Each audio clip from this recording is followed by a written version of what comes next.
and still have our consciousness and our being. Where I would say these trees and these bushes are incapable of a separation from the earth and still be able to sustain life. In a weird way, it reminds me of vampires, how they have to take the earth with them for them to retain their essence and have their energy. True beings of earth have a stronger bond to it than we humans. And that's important to see and understand, that beings of nature have a stronger bond and connection to it and are drawn not only to it, but to be part of it and be with it. And they do not deny the connection. They naturally revel in it. Like a dog will scratch the ground before it lays on it to have a more conductive surface for them to ground themselves to the earth. Humans, we speak of grounding as if it's a new concept. We're finding that if we're able to lay on the ground or in the earth, that it is healing. It can actually heal us. My answer to this is duh. I mean, duh. I want to say I really did find this through my job. You know, being a plumber, I've dug a lot of holes underneath houses and in the earth and spent a lot of time in trenches. And every once in a while I'd find myself in a hole underneath a house or a tunnel that I've dug, waiting for my helper to bring a tool. And I've been digging all day and I'm exhausted and I'm sore. I'm in this cramped space. And I'm in an area where I should feel restricted and confined and maybe agitated, like I should want to escape. But instead I feel more comfortable than I ever have in my life, as if I could lay down in that spot forever, because it feels like it's healing me.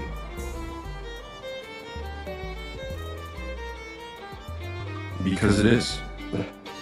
Because it is. Like a kid on the beach burying themselves in the sand and finding comfort in just laying there. In this way, we're bonding with nature in a natural way. We're allowing our body to feel a connection that is happening without thought, because it defies thought. It's something that is without our perspective mattering, without our take on it having any true effect on it. It is what it is, as it is, no matter how we see it. We could choose to believe it, assist it, and it would have no effect on what it is. Connecting with the earth is grounding, no matter what you call it. It heals, it dissipates energy, and it also heals. And that's part of what I think the time of Persephone, the descent, teaches us, is we all have our time of self, which happens above. But to sustain ourselves in a healthy way, we also have to honor the balance of going within and under and inside to heal, to recharge, to maintain our essence and regather our strength.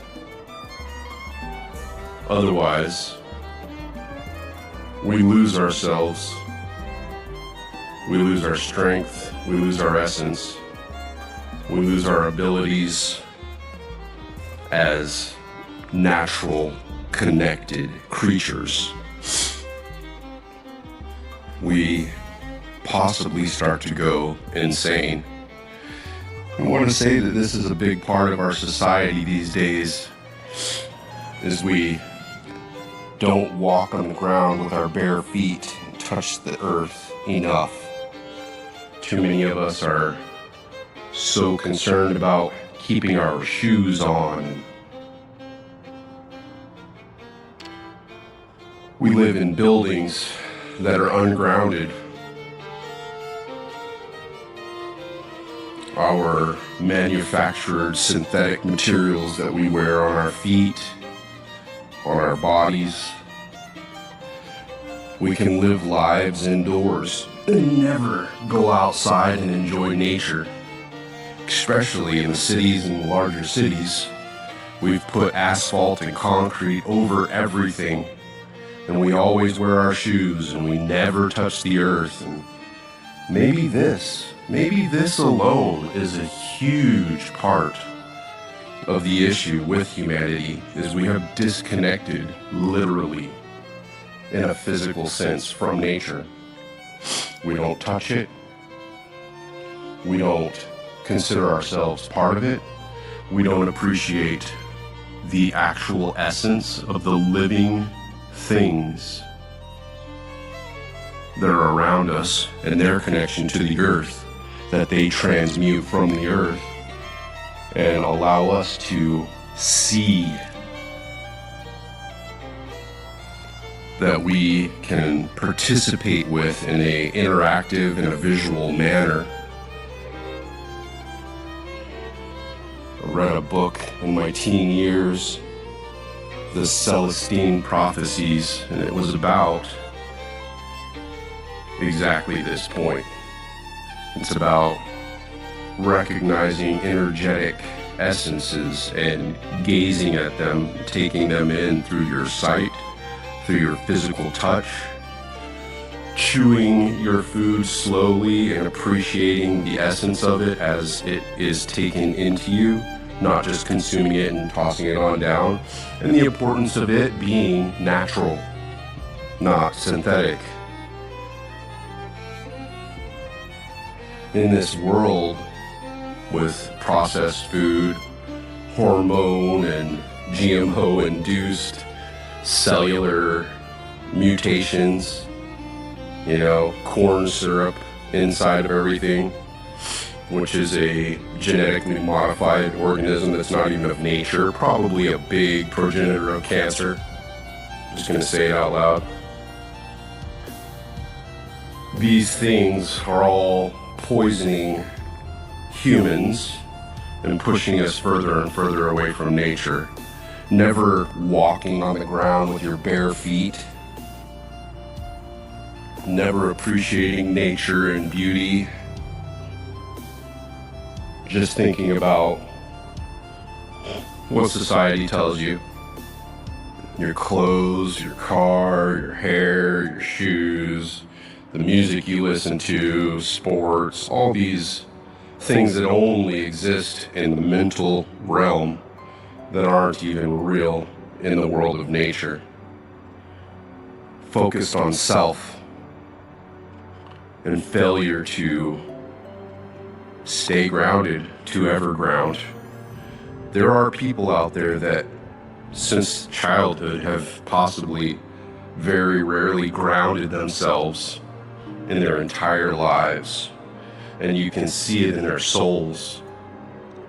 They're lofty, they're detached, they live an imagination realm life,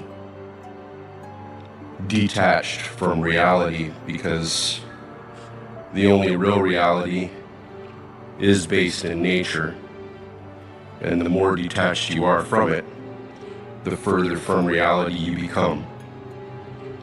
And I want to say this is where mental illness is born.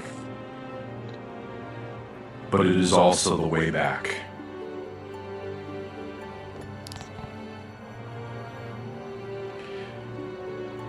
So with that being said, in the interest of health and reconnection, to re-find what it is to be connected with nature, take off your shoes,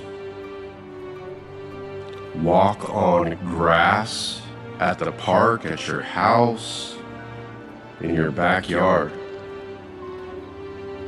Go barefoot. Go to the beach. Go somewhere where you're comfortable to take your shoes off and touch the earth.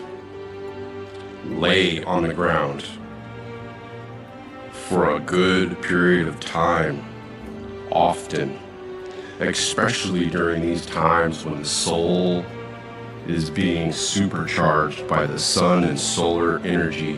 When you're getting these huge blasts of solar energy from solar flares and eruptions are coming off the sun and the whole solar system's highly energized, it's very important to dissipate and ground, which is an electrical thing. It is dispelling static electricity out of your body into the earth. When you hold that charge, that's when people start having heart attacks. They start having strokes because they literally are holding too much energy within their bodies. You've got to decharge. You must ground from time to time. And if you do it, you'll find it so de-stressing, so calming and relieving. Also, just appreciating nature. There's a connection. Just visually enjoying plants has a grounding effect because they are grounded and they are able to soul bond with you through the connection of you visually seeing and appreciating them. They in turn correspond to you with appreciation, which is an energetic exchange. Just as the plant takes in carbon dioxide that we breathe out and exhales oxygen, which we breathe in, this synergetic relationship that we share with plants isn't only a synergy of air and carbon dioxide exchange, it also is an energy exchange. They have beauty, they grow flowers. The plant feeds the smaller things in the world, but they also have a visual aspect to draw our attention. They want to be seen. I had an interesting conceptual philosophical thought about why roses are fragrant and beautiful, but then they also have very sharp thorns. Why so? And I did consider that possibly because they desire blood. Crazy concept? Maybe not. Maybe the fragrance is meant to draw you in and draw you close. Maybe the beauty is to draw you in and draw you close so that you touch it, so that the thorn might bite and draw blood for the plant to receive your essence. Maybe there's a nourishment aspect for the plant to receive blood. Maybe it just wants our contact. to that degree. Evolutionary growth always has a reason, a purpose. This bougainvillea is very much living along those same lines, as it is beautiful. The flowers are not fragrant, but they are undeniably beautiful and alluring. But if you get too close, it has thorns that are sharp, and they bite before you even know you're bleeding. For protection? Sure, absolutely. It saves you from touching it willfully once it has stuck you. It itself is poisonous, nothing eats it. So it isn't as if it needs protection. It's not a food source for anything.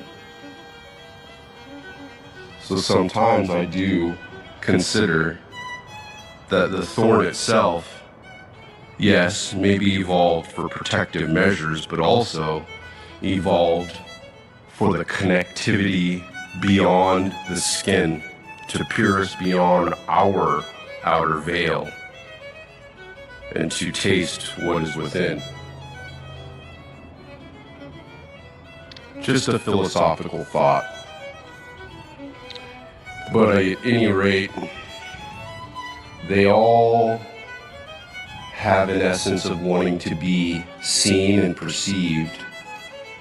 And when we do perceive them and take in their beauty, we are connecting with their energetic essence, and they are grounding us and connecting us to the earth and dispelling electrical charge that's held within our body. And this is grounding. It's fantastic to keep plants in your home because they do remove carbon dioxide from the atmosphere and breathe out oxygen, so it keeps a fantastic clean environment within your home. But also, they remove spent and unnecessary energy from your body, and they replenish you with good, clean energy. And this is very important in the existence of humans with nature. To be healthy is to keep a good connection with plants, trees, bushes, to intentionally honor them. It's always been very noticeable to me when I connect with a tree, how it seems that the wind kicks up and the entire tree shudders and all the branches and the leaves start to move. It's as if the tree itself calls the wind. If it is appreciating your connection. I have a strong connection with all of my trees and my bushes because I tend to them constantly and I talk to them and I treat them as if they are living because they are. I appreciate them and love them as if any other thing that I would love and appreciate. And through this appreciation and honoring of them and their life and their existence, they too honor me as an ally. And this is very much a medicine man, shamanistic, druidic way of being and seeing things and existing with things, is to honor and love and cherish all living things, is to connect with them in a soulful manner. And through that connection and that honor and that love, they too will reciprocate and begin to honor and love and care for you as well. Don't treat them like things, that don't have life or feelings, because if you do, they can become adversarial and work against you. Life is stranger than fiction, folks.